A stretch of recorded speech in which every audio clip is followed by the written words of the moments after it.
Now into that same kind of mishmash of color that I had before with the yellow and the small amount of green and the brown, all I've done is I've pulled a little more of my leaf green in and a little more water, and I've mixed it until I've got this nice kind of vibrant light olivey green.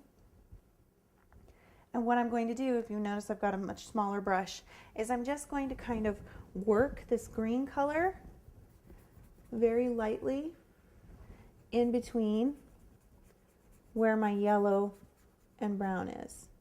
And I'm not trying to overlap it very much. I'm just trying to kind of blend those colors in, but still maintain some of this kind of the streaking.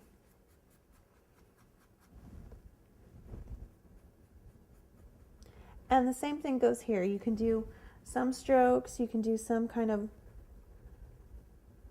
more of the blotting. You're really just looking to try to create texture at this point, kind of that very pale foliage. Right now, our biggest concern is to cover up that white.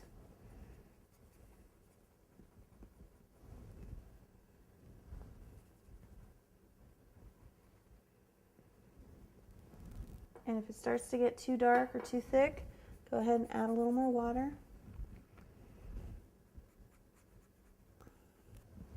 And once we get our lighter colors finished and all our white patches filled in, we'll start layering on our darker colors.